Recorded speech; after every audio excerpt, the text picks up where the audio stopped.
It's an honor for me to be here with all of you tonight to help celebrate our Chief Justice, an extraordinary jurist, a fearless trailblazer, and a truly gracious person.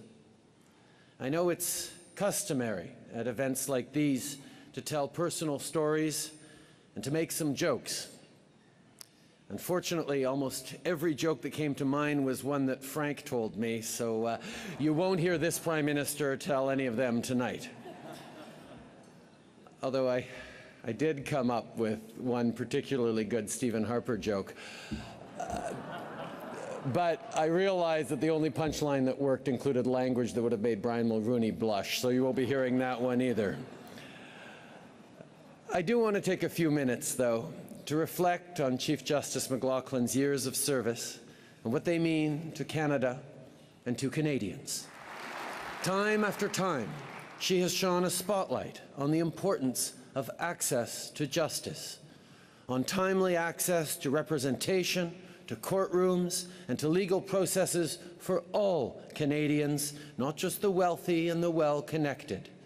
Think of the injured person who forgoes seeking compensation because she cannot afford a lawyer, or the middle-class family forced to contemplate a second mortgage on their home in order to pursue justice in the courts, or a dedicated parent who may give up on seeking custody or access to their children even because the costs are too great. These are all examples our Chief Justice herself has used.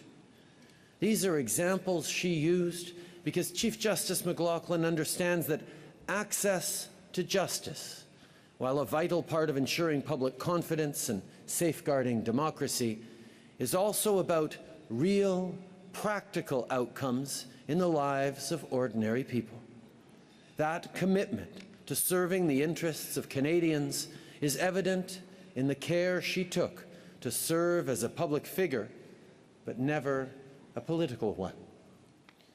And all of those who look to the Supreme Court to provide impartial justice, free of fear and favour, have found comfort in knowing that it is truly an independent body.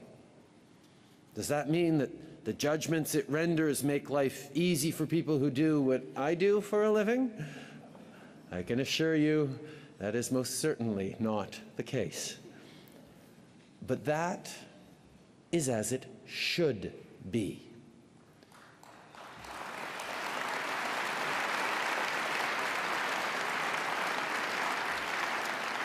A person who is curious about all things, who is funny, really funny, actually.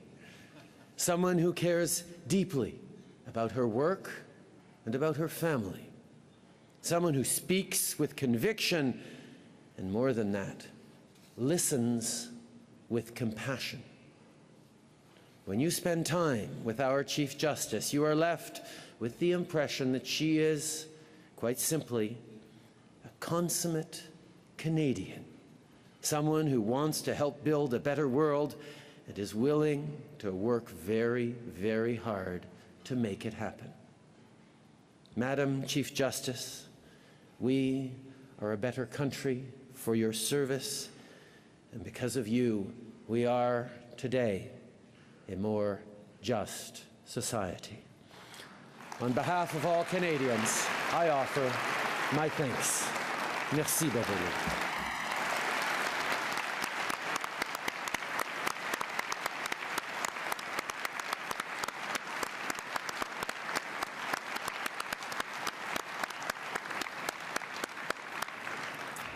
Merci beaucoup, Monsieur le Premier ministre, de vous être joint à nous ce soir.